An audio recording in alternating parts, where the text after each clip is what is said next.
Cephas from Wisconsin. He was just as quick. He was pretty fast, you know what I'm saying? And he was hard to get in his head. Like, I do a lot of talking. It really ain't faze him at all. Yeah.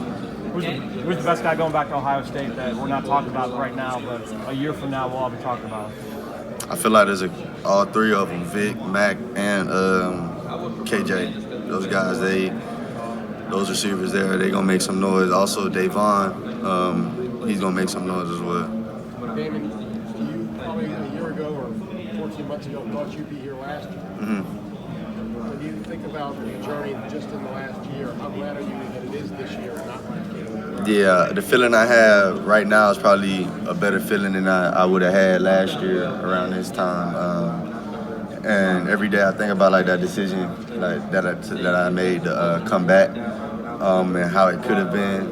And I'm just thankful that I did come back.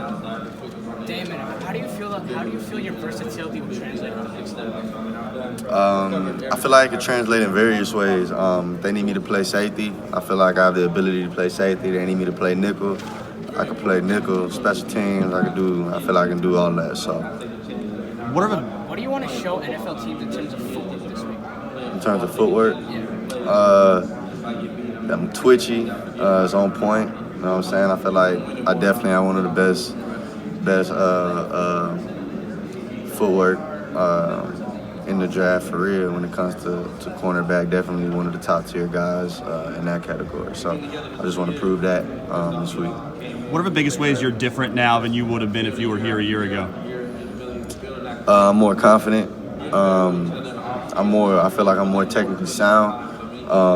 That dog in me that I had in it, I feel like that's who I am now. Instead of being it sometimes, I'm smarter, I'm more mature, on and off the field. And I feel like overall I'm just more ready now than I was last year. You mentioned being more mature. You'll see people out there and they say, does Damon Arnette have character concerns? How do you feel about people saying stuff like that? Like I've never gotten arrested. I never had an abuse charge or nothing like that. So character concerns, I feel like that word is just used real loosely when you really think of what character concerns really are. I was just a young man that just needed to mature a little bit more. And I feel like that growth from 2018 to 2019, exactly what I did. I grew up. And I feel like the balance of maturity that I had off the field was able to translate to the play on the field. So. Chris Carter had a tough conversation with you last year about not being ready. Have you talked to him in advance of this process, and has he given you a message? Yeah, he said I told you. So he was in my ear about when I made my decision to come to Ohio State, and he's never really steered me wrong. He's always been there when it's come to making major decisions in my life. And I respect him for that. I love him for that. So yeah, he's always around to help. In terms of the lingering questions, I mean, people around you vouch for how much you did mature. Is it frustrating to you that you have to hear that question? And how do you answer when teams ask you that? I feel like the people that are saying it, they really don't matter. Because all the teams, I feel like they believe me. They believe everybody that's telling them because they're credible. They've been around me every day. And then the people out here that's just talking, that's just speculation. They don't know me. They've never talked to me. They haven't talked to anybody that said I've changed. So what they have to say really doesn't matter to me. And I don't think it affects me in any way. In terms of the draft, do you have a goal about when you want to go? What's realistic? I feel like a lot of things could be realistic for me at this point. So, I'm just keeping my head down, grinding because I'm not done through the finish line yet.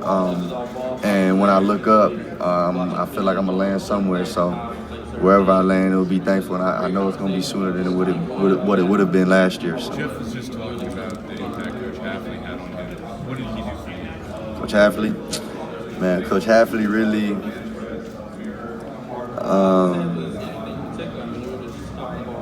Coach Hafley, he was a part of the big change that I made in my life.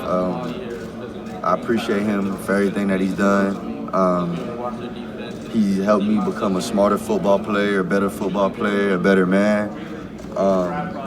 He showed me what it means to really play for your coach, for your position coach.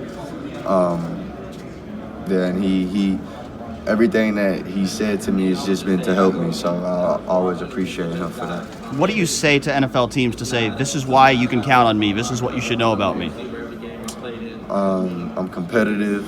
I'm a hard worker. I got a great work ethic. You know what I'm saying? I love the game of football. I owe football my life for real. I respect football. And I'll do anything to win. So. Damon, what are you proudest of as far as how you've changed over the past week? Like I said, mentally, I feel like my mentality is so much different than it was a year ago from now. You know, I have a son now. I have just certain things in my life that really force you to think a certain way, that like natural change. So I'll say I'm just proud of the way I changed my mentality so quickly. Because without changing my mentality, I don't think I'll be where I am today. I mean, obvious answer. How did having a son change you? What's his name first of all? His name Tyson. I call him Ace, so y'all can call him Ace.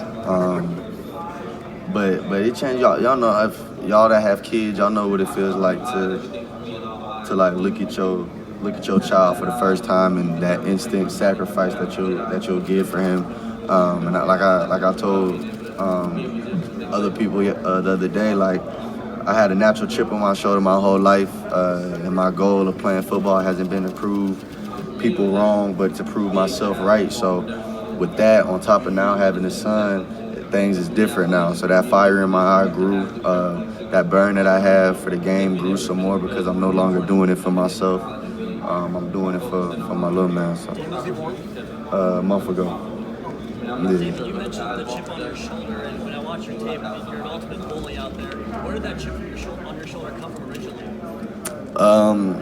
Always being overlooked, always being the underdog, literally in everything I do. Like coming out of high school, 3-star, you know what I'm saying? It took me a while to get my stuff together at Ohio State.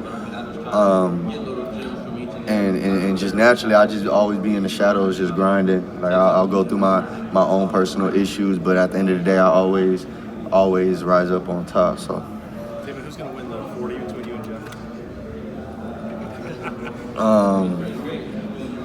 We gonna see. Like I know he didn't want to bet me, so. Kerry Combs is coming back. What are your thoughts on that? I know that you obviously recruited you and you have a long relationship. Coach Combs, I'm happy for him. I know he's going to use his experiences in the league to come back and be a better coach. I know he's always going to be a great motivator. He's always going to care about his players, but then now that experience in the league, he has some more stuff on his resume that he could then pass on to his players. So I'm excited for him and the whole BIA unit. And I know he's gonna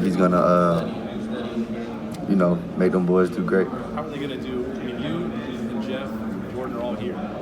Who's the next wave here that we should be watching starting on Monday this spring?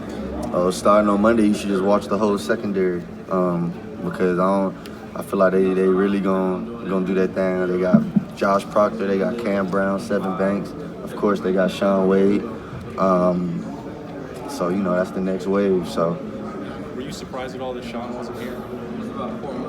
Nah, I feel like him seeing me come back when you have your mind set up to do something that you can get it done. So he's gonna get everything that he wanted from coming back. So I'm happy for him. You said that you owe football your life. What has football done to make your life better? Without football, I wouldn't have this opportunity right now to be in front of all you guys answering these questions about football. You know what I'm saying? I'm potentially going to be able to get paid to do something that I've been doing since I was 6 years old. Without football, I feel like football has taught me accountability. Football has taught me how to sacrifice. Football has made me a better man, and potentially a better man, meaning a better father to my son. So that's why I owe football. You know what I'm saying? The slot position in the NFL is becoming more and more important. How would you perceive it, and how would you feel about playing it? I feel like slot corners are rare to find nowadays because receivers are getting quicker. And corners, I know it's hard for them to go from outside to inside, but I feel like that's one of the good things about me. I feel like I could play outside or inside. Now that I don't have no cast on my hand no more, I could play right side, left side. So it doesn't matter, and I want to play slot. So yeah. When did you get your cast off? Last question. I got it off the week before training. So I just got it off last month, beginning of last month. So, I couldn't do this before. What was the feeling like when that came off finally? It was stiff. Like I was like, put it back on. Like I wanted it, but it's getting a lot better now though.